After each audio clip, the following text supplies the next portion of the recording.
Assalamualaikum warahmatullahi wabarakatuh.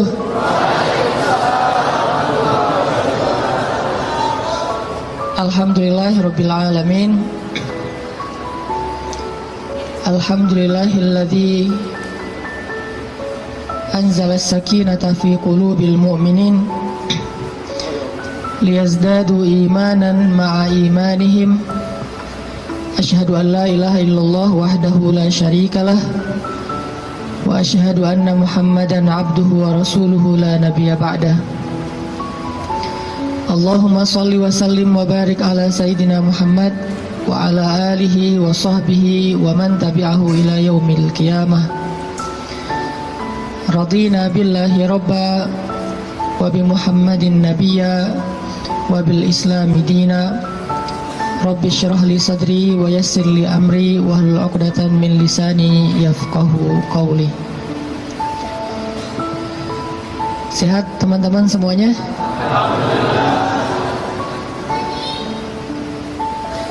Kapan insyaallah? Akad maksudnya?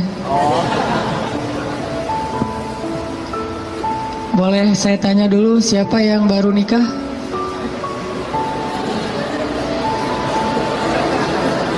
Siapa yang baru mau nikah? Baru mau. Wah, banyak di belakang ternyata. Di depan gak ada yang mau. Siapa yang udah lama pengen nikah?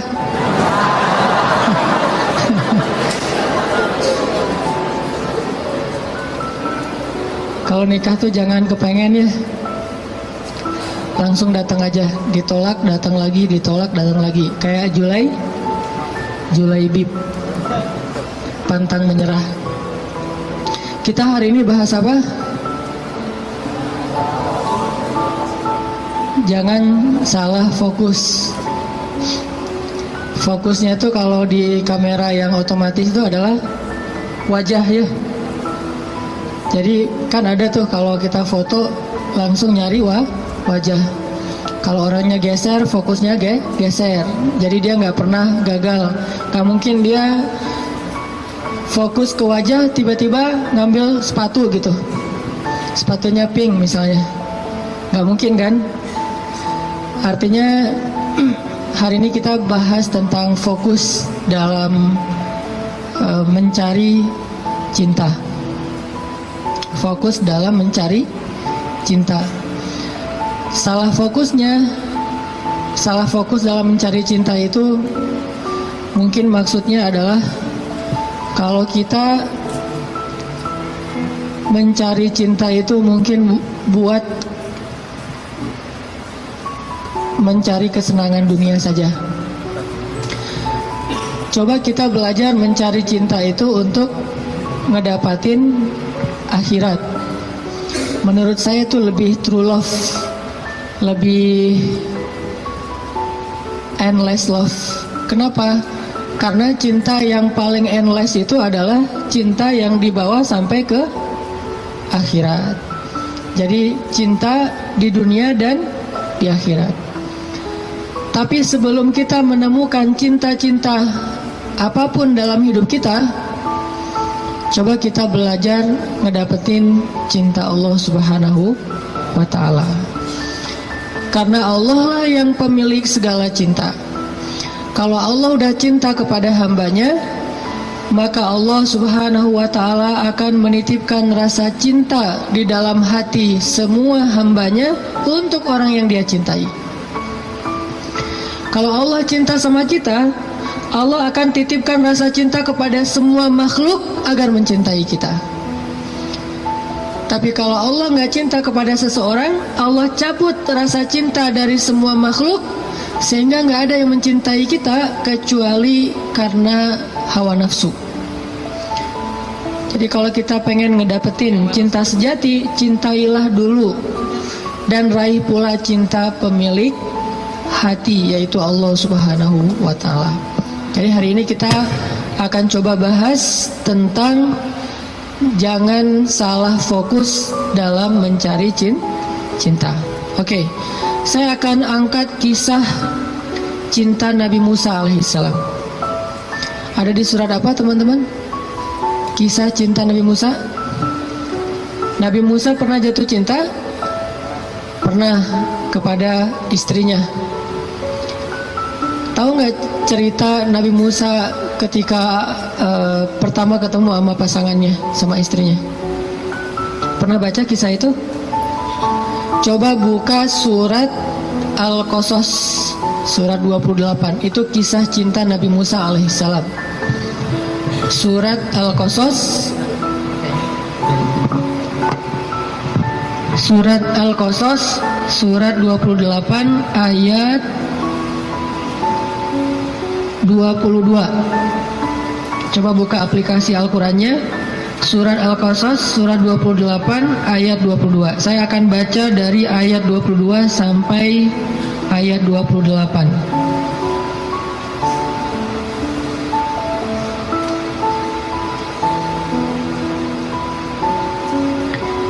Surat Al-Qasas ayat 22 sampai 28. A'udzu billahi minasy syaithanir rajim. Bismillahirrahmanirrahim. Walamma tawajjaha tilqa'a Madyana qala 'asa rabbi an yahdiyani. عسى ربي أن يهديني سواء السبيل ولما ورد ماء مدين وجد عليه أمة من الناس يسقون ووجد من دونهم امرأتين تذودان قال ما خطبكما قالتا لا نسقي حتى يصدر الرعاء وأبونا شيخ كبير فسقى لهما ثم تولى إلى الظل فقال رب إني لما أنزلت إلي من خير فقير فجاءته إحداهما تمشي على استحياء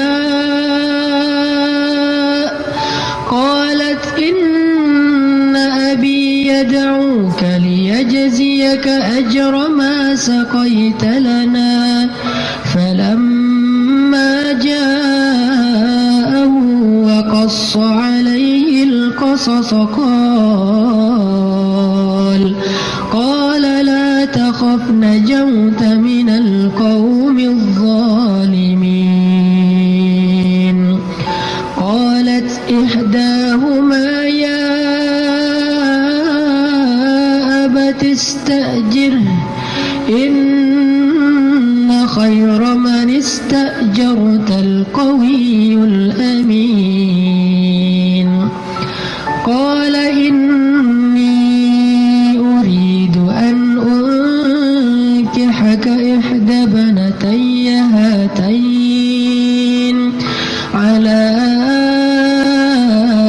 أن تأجرني 8 حجج فإن أتممت 10 فمن عندك وما أريد أن أشق عليك ستجدني إن شاء الله من الصالحين قال ذلك بيني وبينك أيما الأجلين قضيت فلا عدوان علي والله على ما نقول وكيل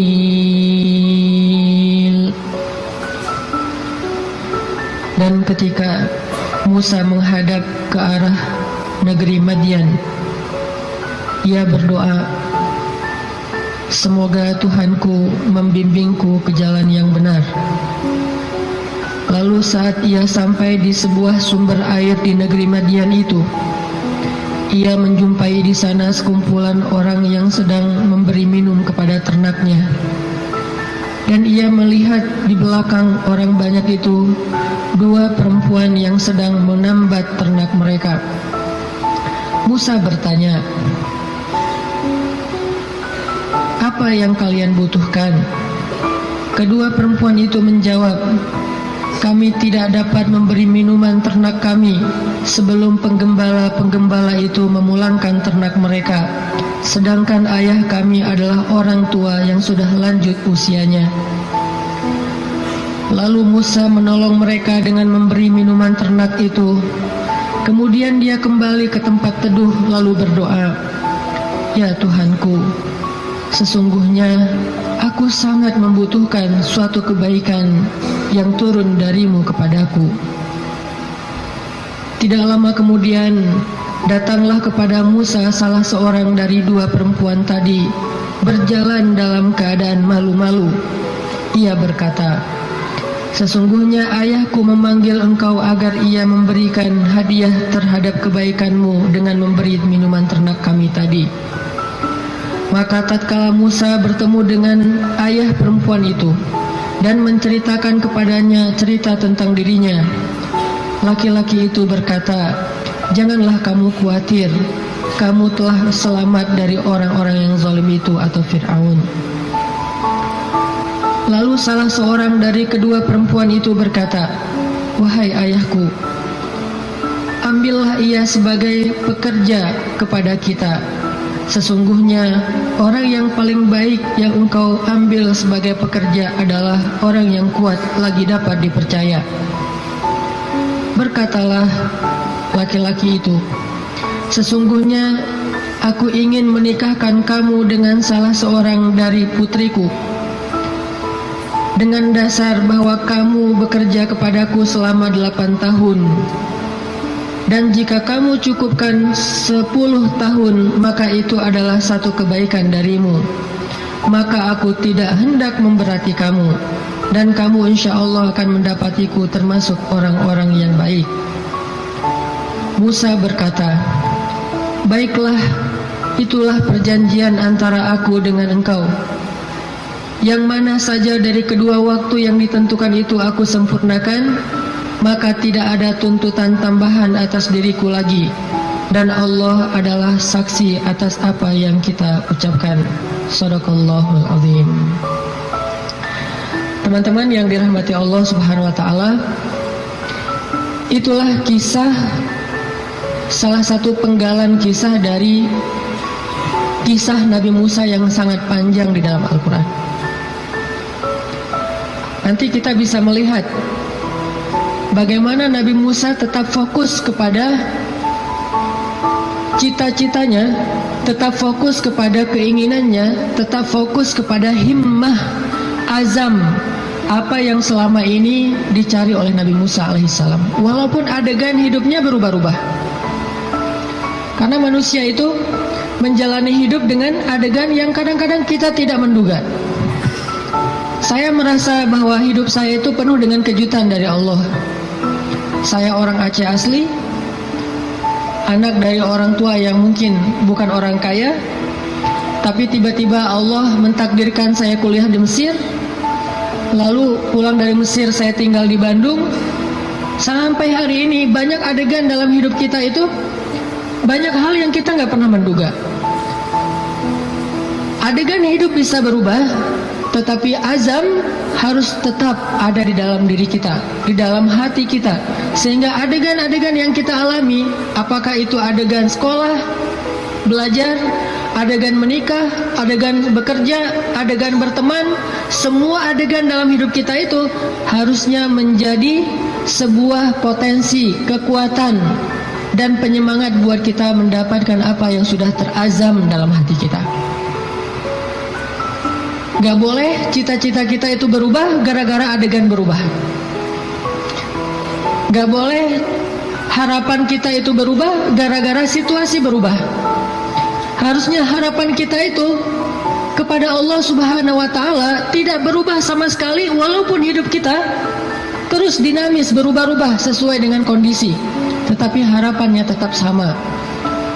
Kayak ibarat tadi orang pengen nikah, udah aja fokus nikah.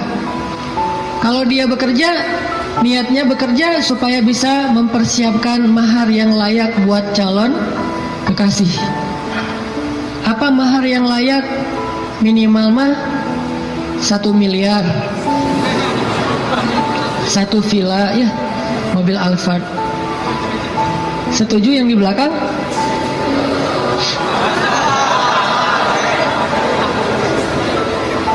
Kalau nggak sampai segitu pun minimal 1 motor, rumah kontrakan, sama pendapatan yang cukup untuk kita berdua. Yang saya sebut dengan cukup, kadang-kadang cukup itu lebih baik daripada lebih loh. Benar nggak? Cukup lebih baik daripada lebih. Kalau kita lebih, kita akan beli piring 2, gelas 2, tempat tidur 2. Nggak seru kan? Justru karena cukup, kita beli piring 1, makan sepiring berdua. Gelas 1, minum segelas berdua. Jadi nggak ada cerita gelas papa, gelas mama. Yang ada adalah gelas kita. Kan suka ada tuh di rumah-rumah gelas papa, gelas mama kan ya. Beli di supermarket, ditulis jelas itu. Ini punya siapa, ini punya siapa, udah di tag masing-masing. Kalau mama salah ngambil gelas, gelas papa dipakai sama mama, nanti diminta tukar. Mah, itu gelasnya papa. Oh ya, maaf pak, salah, balik. Akhirnya mamanya minum kopi, papanya minum teh misalnya. Kebalik kan? Harusnya gelas itu 1 berdua. Tolong yang mau nikah ya, di rumah siapkan hanya 1 gelas. Sisanya dikotakin aja, kalau ada tamu baru dikeluarin. Yang kita pakai sehari-hari hanya 1 gelas. Itu cinta yang nyunnah. Karena Nabi minum hanya dari gelas yang bekas diminum oleh Aisyah. Kecuali kalau aku agak-agak susah ya. Kalau misalnya gelas, Nabi itu Aisyah minum, setelah selesai Aisyah minum, Nabi akan lihat mana bekas bibirnya Aisyah. Maka Nabi persis akan minum dari bekas bibirnya Aisyah. Masih mikir mau nikah? Kerja untuk mempersiapkan mahar yang layak, nafkah yang cukup. Sekolah untuk belajar bagaimana menjadi suami atau istri yang soleh-solihah. Jadi apapun adegannya, dia jadikan sebagai potensi, semangat, dan kebaikan untuk dia raih apa yang dia harapkan.